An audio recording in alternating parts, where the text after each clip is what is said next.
Patrick Kane is joining the Detroit Red Wings for the rest of the season, choosing the championship-rich franchise over other suitors for the four-time All-Star's return to the NHL from hip surgery. He signed a contract Tuesday worth a prorated $2.75 million, meaning he'll make just over $2 million through mid-April.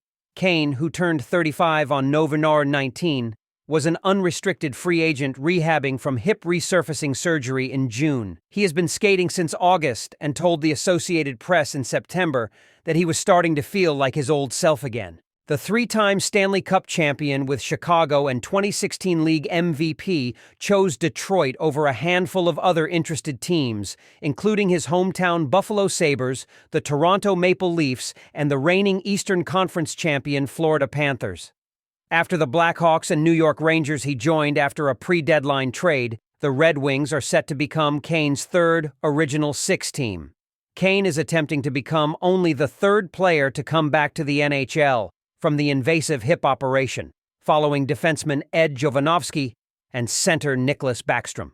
Jovanovski played only 37 games afterward, and Backstrom recently stepped away from the Washington Capitals' 47 games into his attempt amid concerns about how his artificial left hip was holding up, with a return this season unlikely. The surgery involves dislocating the upper end of the thigh bone, trimming it, capping it, and removing cartilage before putting it back in place.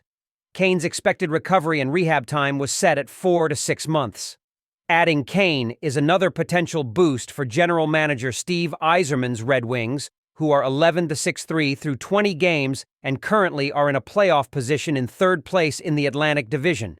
Detroit, which won the Stanley Cup 11 times between 1936-2008, is trying to end a 7-year postseason drought that stands as the franchise's longest since the 1970s. The hope is Kane can return to the all-star form he displayed before the nagging hip injury began hampering his play. He had 92 points in 78 games as recently as the 2021-22 season, and his 1,237 over his career are the second most among U.S.-born players. It's unclear when Kane will be cleared to play his first game for the Red Wings, though his camp's plan since the surgery involved waiting until he was fully healthy before picking a destination. Kane was the number 1 pick in the 2007 draft and helped the Blackhawks hoist the cup in 2010, 13, and 15. He won the Conn Smythe Trophy as playoff MVP in 2013. Not getting Kane, the Sabres will continue their attempt to end a league-worst 12-season playoff drought with the young talent they've already assembled. Buffalo's roster includes up-and-coming young star centers Tage Thompson and Casey Mittelstadt, and defensemen Rasmus Dahlin and Owen Power. Kane would need to get up to NHL speed quickly to play in Buffalo as a visitor next week. His first game at Chicago would be Feb 25, after he did not face the Blackhawks following the trade to New York.